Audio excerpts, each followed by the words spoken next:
The lunchroom felt like a boiler ready to explode.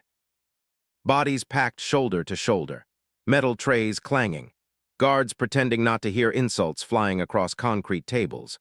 The place smelled like sweat, burned rice, and the kind of tension that only exists where no man truly feels safe.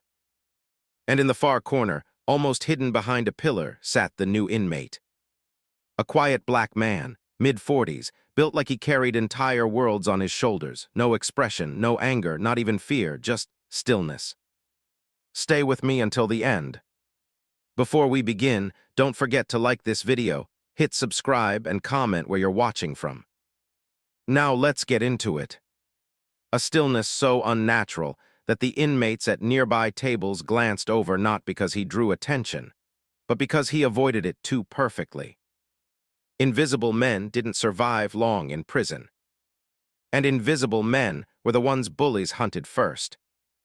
Today, those bullies had chosen their prey. 3 of them approached, led by a smirking, tattoo-covered inmate named Razor. Razor strutted like the prison belonged to him, the kind of man who'd been violent so long he thought it was a personality trait. He reached the new inmate's table and blocked the light, shadow falling across the man's untouched food. "You old man," Razor sneered, "you in my seat." The new inmate didn't look up, didn't blink, just continued slowly cutting a piece of cornbread like nothing around him existed. Razor's smile vanished. His boys cracked their knuckles. "You deaf, Grandpa?" Still no response. Then Razor leaned forward, toyed with the moment, collected spit on his tongue, and dropped it onto the inmate's food. The cafeteria exploded with laughter. Chairs scraped. Inmates turned, waiting to see the show. The new man didn't flinch. He simply took a napkin and wiped the spit off the tray with deliberate, almost delicate care. That chilled the room, because men only stayed calm like that in 2 situations: when they were broken, or when they were killers. "Eat it," Razor ordered, shoving the tray closer. "Eat it, old man, you aren't special in here." His friends laughed and knocked the spoon away. One shoved the new inmate's shoulder. Still nothing. No reaction. No fear. Just those eyes, dark, cold, detached, lifting from the tray to the bullies. Slowly. One look. A single measured glance. And the bullies froze. Something in those eyes was wrong. Something ancient. Something trained. For the first time, Razor hesitated. "Who the hell are you?" The new inmate spoke for the first time, voice low, steady, controlled. "My name doesn't matter." Razor leaned in. "Then what does?" The man held Razor's gaze. "Whether you walk away right now, or if you get carried away." The room went silent. Utterly silent.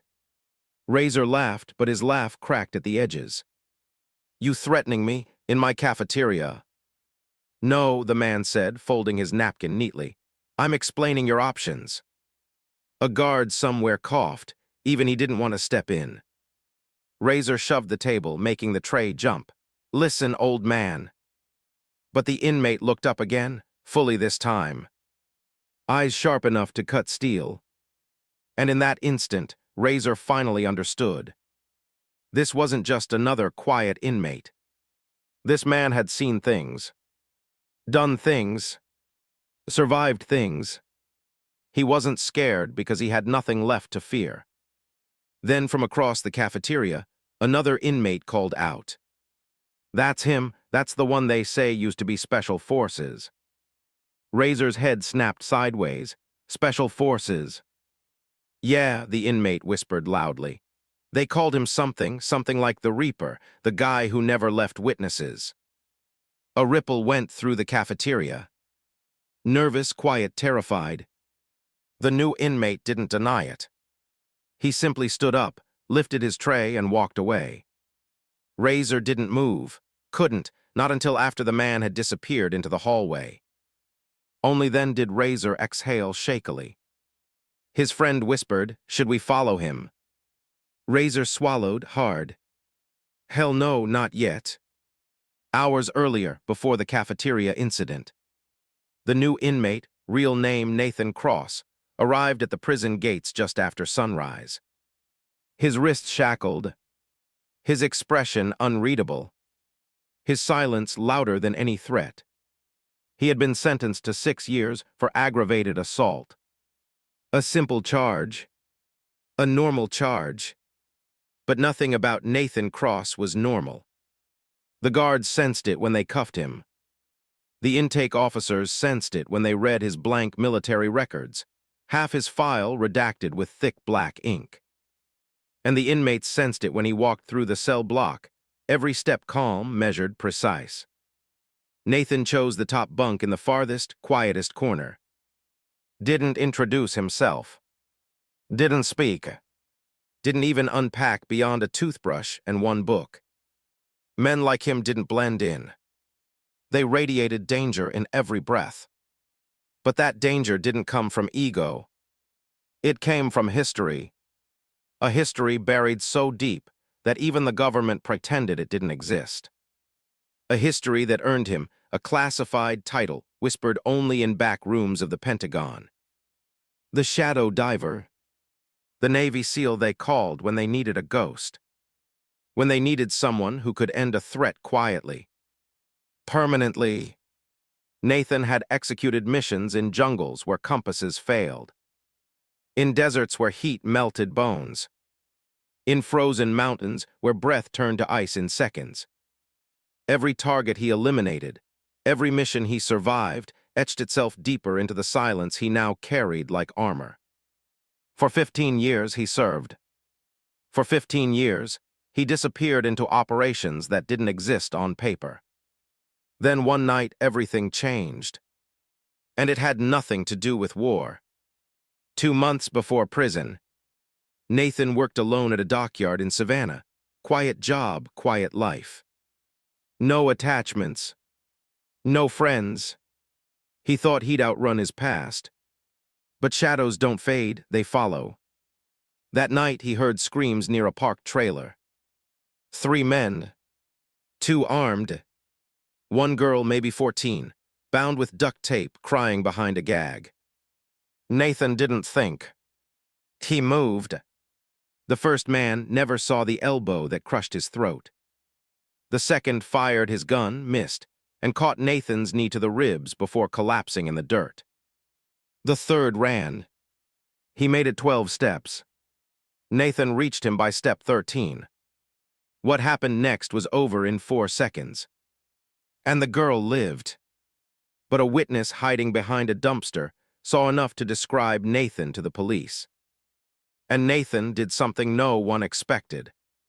He turned himself in. Not for the fight. Not for heroism. But because Nathan Cross was tired. Tired of violence being the only language he spoke. Tired of saving people only to feel more broken afterward. Tired of being a weapon that society used, then discarded. So he confessed to a lesser crime, assault, because it was the fastest way to disappear again. Jail wasn't punishment. It was silence. And silence was the only place Nathan felt at home. But prison had other plans. Prison didn't let men disappear. Prison pulled them into wars they didn't ask for. And the cafeteria incident was the first spark. A spark Razor should have walked away from. A spark that would soon ignite the entire prison. And Nathan Cross, the shadow diver, was about to become the center of a storm he never wanted. But couldn't avoid. Back to present, minutes after the cafeteria standoff. Razor slammed his fist into the wall of the hallway, trying to hide the tremble in his hand. Man, what was that? His friend hissed. Why didn't he fight back? Razor licked his dry lips. He wasn't scared. Of us. Of anything. Meanwhile, Nathan walked back to his cell quietly, tray empty, steps soft. But inside, deep beneath that calm surface, something had shifted. They had poked the past. They had rattled the cage. And Nathan knew prison politics only had two outcomes: dominate or be dominated. He didn't want either. But life was cruelly simple. Sometimes the war you walk away from walks straight into you. And for the first time since stepping into the prison, Nathan Cross exhaled and whispered to himself, "Not again." Because he knew Razor wasn't finished, and neither was the prison. This was only the beginning. Night in the prison moved like a slow and suffocating tide, rolling across concrete floors and metal bars with a heavy silence that felt almost alive. And while other inmates drifted into uneasy sleep marked by nightmares they would never admit out loud, Nathan Cross sat on his bunk motionless, elbows resting on his knees, staring at the floor with the calm, terrifying focus of a man listening to ghosts he had never been able to bury.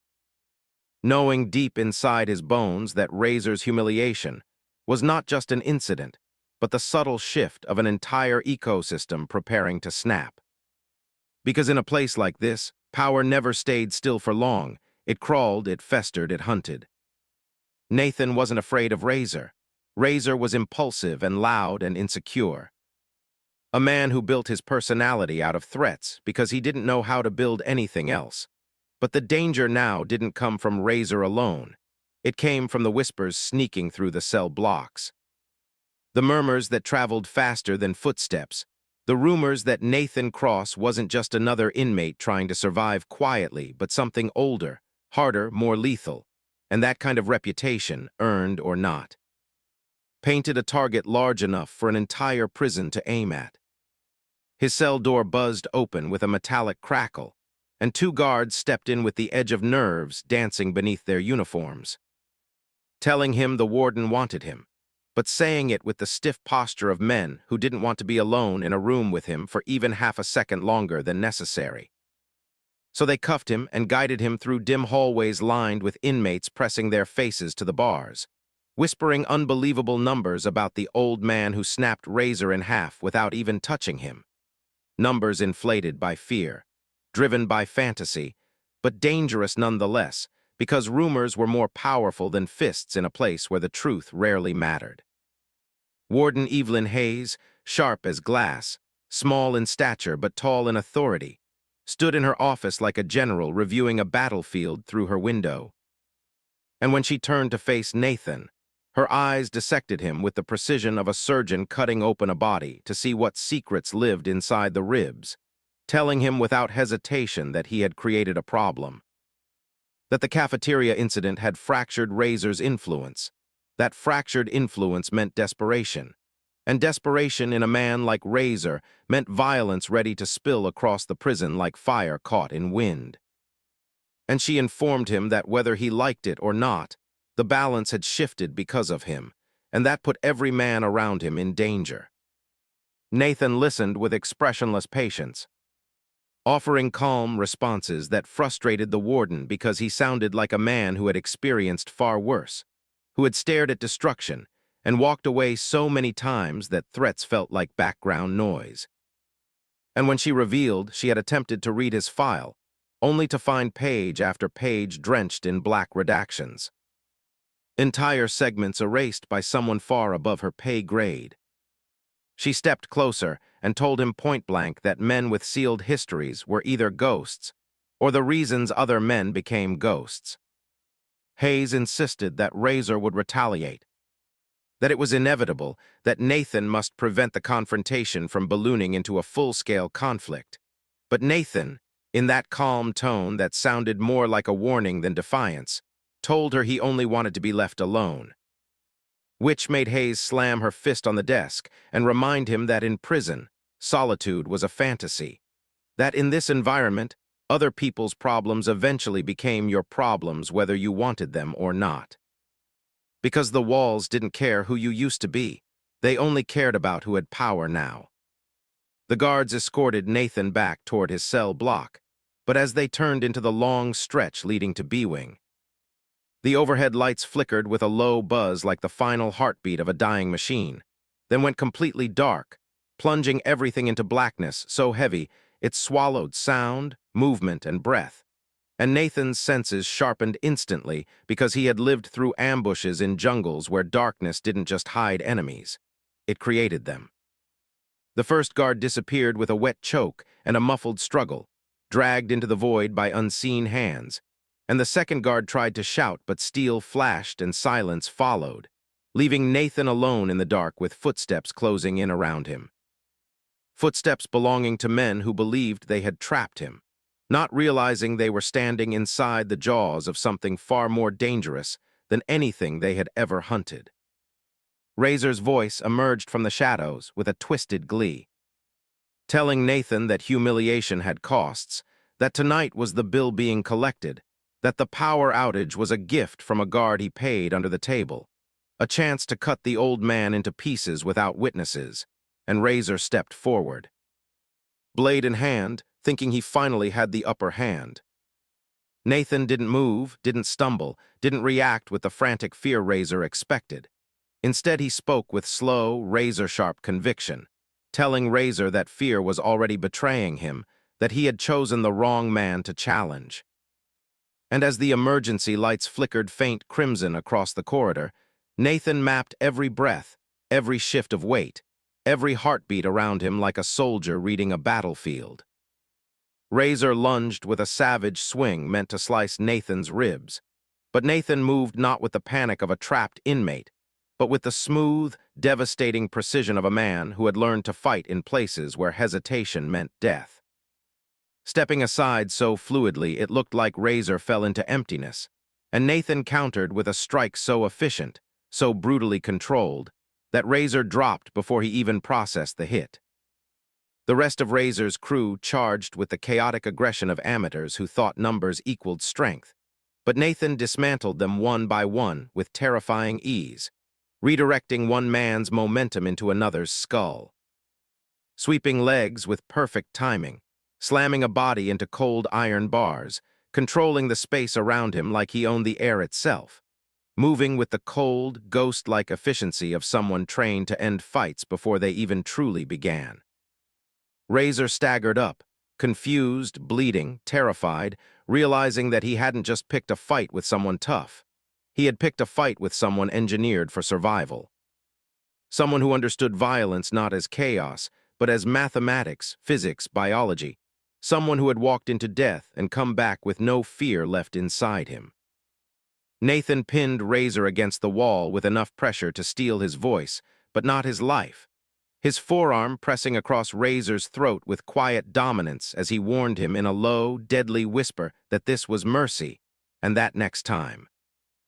Mercy would not exist, and Razor's men froze because they understood instantly that Nathan wasn't threatening them. He was informing them. Then the lights snapped back on with a blinding flash, alarms erupted across the block, guards flooded into the corridor, and they saw bodies sprawled across the floor while Nathan stood completely still, breathing steady, hands at his sides. Looking like a man who hadn't fought at all, like a soldier returning to parade rest after a drill. And in that moment, the guards realized they weren't escorting an inmate. They were escorting something far more dangerous, something neither they nor Razor had been prepared for. And as they grabbed Nathan and dragged him away, Razor stared at him with shaking hands and wide, terrified eyes, whispering to himself over and over again the same question every man who had ever crossed paths with Nathan Cross eventually asked. What the hell is he? The morning after the ambush arrived not with calm, but with a suffocating heaviness that wrapped itself around the prison like a fist, squeezing every hallway, every cell block, every whispering rumor into a single pulsing truth. That something had changed forever in the darkness, that Razor's reign had cracked. That a new force had stepped into the prison's bloodstream without asking, without announcing, without even wanting the throne. A force named Nathan Cross, the man who fought like he didn't fear death, who moved like the shadows obeyed him, who stood still not because he lacked power, but because using it would destroy everything around him in a matter of seconds. Lockdown held the inmates in their cells like caged animals trembling with curiosity and fear.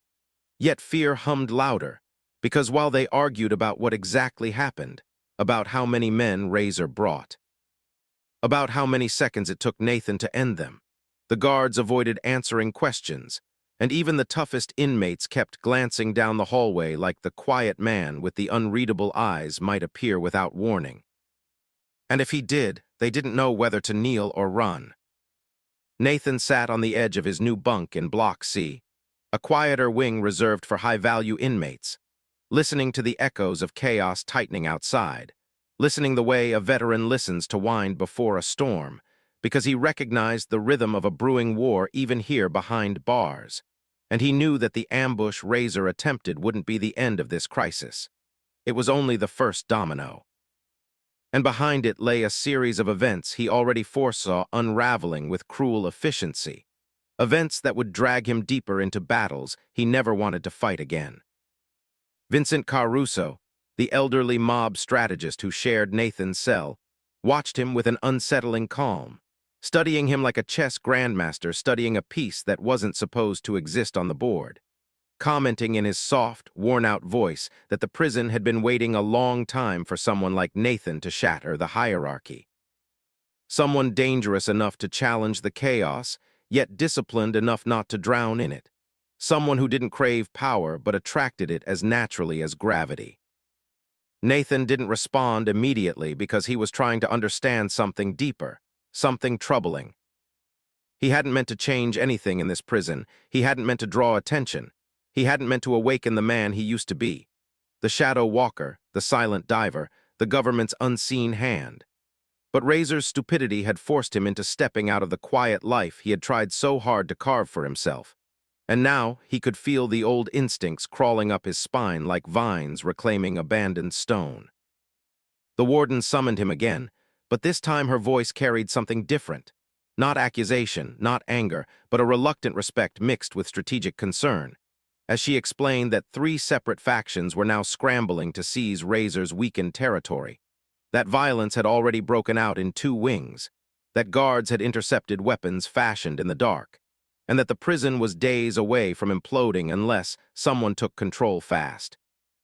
Someone the inmates feared more than death itself, someone whose name was already spreading through whispers like a myth turning into prophecy.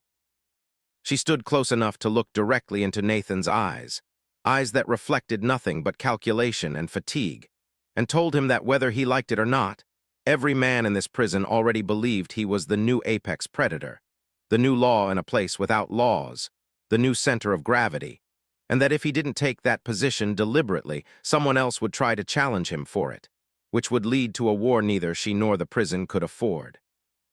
Nathan wanted to refuse, to insist he wasn't here to rule or to lead or to become another Razor, but the warden countered every objection by laying down the one truth he couldn't escape. Violence was already coming. It was already aimed at him, and if he didn't control the battlefield, he would be swallowed by it anyway, and innocent men like his former cellmate Tommy would get caught in the crossfire and die because Nathan refused to step into the role the prison had already assigned him. He left her office with the weight of inevitability pressing against his spine, moving with the quiet authority of a man remembering an identity he'd tried to bury. And as he stepped back into Block C, Vincent closed his book and said the words Nathan had been trying not to acknowledge. "You can try to run from who you were, Nathan, but you cannot run from who they already believe you are." That night, as emergency lights cast long red shadows across the floor, Nathan heard the faintest shift in air pressure outside his cell. A subtle displacement only someone with his training would catch, followed by the slow approach of footsteps that didn't belong to guards, footsteps that belonged to men who walked with intent, with purpose, with fear, but also with hope, as if they were approaching a door they weren't sure they were allowed to knock on. 3 inmates stopped outside his cell, one heavily tattooed, one rail-thin with haunted eyes, and one built like a tower of scar tissue. And they didn't speak immediately because the weight of Nathan's presence pressed on them like gravity, making them feel smaller, softer, less alive somehow, until finally the tattooed one cleared his throat and said in a voice trembling but determined that Razor had lost his grip, that the gangs were splintering, that war was erupting across the blocks, and that the men who didn't want bloodshed, the men who just wanted to survive, were looking for someone strong enough to stop it. Nathan leaned forward just slightly, and they all instinctively stepped back because something about the way he raised his chin felt like an assessment. A slow examination that decided whether they were threats, allies, or dead men walking. And when he finally spoke, he asked them why they had come to him, a man they barely knew. The scarred inmate answered with stark honesty. Because you're the only one Razor fears, and the only one he hates enough not to lie about. Nathan inhaled deeply, letting their words settle like dust on old memories, and in that moment the truth struck him harder than any punch Razor had thrown. His silence had not protected him, his restraint had not saved him, and every attempt to hide had only made him more mysterious, more unpredictable, more terrifying, awakening a legend he never intended to carry. The inmates begged him to intervene before the prison erupted fully, before more people died, before Razor aligned himself with the cartel-backed faction preparing to take over the yard with smuggled weapons and corrupt guards. And Nathan realized he had two options: disappear into the shadows and let the prison burn, or step forward and end the war before it began. Slowly he stood, his posture so controlled and purposeful that the inmates lowered their heads as if standing in the presence of something sacred and dangerous.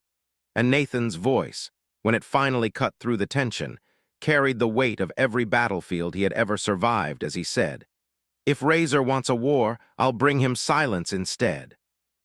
Word spread faster than electricity that Nathan Cross had accepted the mantle none dared take. And by dawn, dozens of inmates watched him from their cells with a strange mixture of fear and loyalty, because he walked through the hallways not like an inmate, but like a force of nature wrapped in human form. Quiet, deliberate, unstoppable. A man who had never asked for followers yet gained them simply by existing. Razor made his final mistake the moment he believed he still had a chance at reclaiming his throne, gathering the remnants of his crew in the gym after bribing a guard to unlock it after hours, whispering that tonight they would corner Nathan, overwhelm him, kill him in a spectacle that would terrify the prison back into following Razor's rule. And his men, though trembling, nodded because they feared Razor's wrath and didn't yet understand Nathan's power. But Nathan understood Razor too well, understood how desperate men thought, how wounded pride sharpened stupidity into a weapon. And so he entered the gym before Razor even finished rallying his men, the heavy door closing behind him with a slow metallic echo that froze every heart in the room. Because when Nathan stepped inside, he did not bring fear or chaos. He brought a silence so deep it felt like the air was holding its breath. Razor spun around, trying to mask terror with anger, shouting that Nathan had walked into his own grave. But his voice cracked, betraying him, while Nathan walked forward step by measured step, not in aggression but in finality, each footfall sounding like a sentence being written, each movement promising the conclusion Razor had been running from since the cafeteria. And when the fight erupted, it wasn't a fight at all. It was a dismantling, a surgical, methodical, unstoppable destruction of Razor's last grasp at power. Nathan flowing between attackers like a phantom carved from discipline and scars, dropping men with movements so fluid they looked rehearsed by death itself, until Razor was the last one standing, bleeding, shaking, begging for a mercy he never offered anyone else. Nathan grabbed Razor by the shirt, lifted him to eye level, and spoke in the quietest voice Razor had ever heard, telling him that this wasn't punishment or revenge. It was consequence, and then he let Razor collapse onto the floor, broken but alive, because Nathan wanted the prison to hear Razor's voice trembling as he admitted the truth that would reshape everything. He's the one in charge now. He's the one we don't cross. He's the one who ends wars. And as guards stormed in, chaos erupting around him, Nathan Cross stood in the middle of the gym with the calm, steady breath of a man who didn't ask for the throne, but accepted it because refusing would have destroyed countless lives. And in that silence, the legend of the Shadow Diver was reborn, not as a killer, not as a weapon, but as the invisible king the prison never saw coming.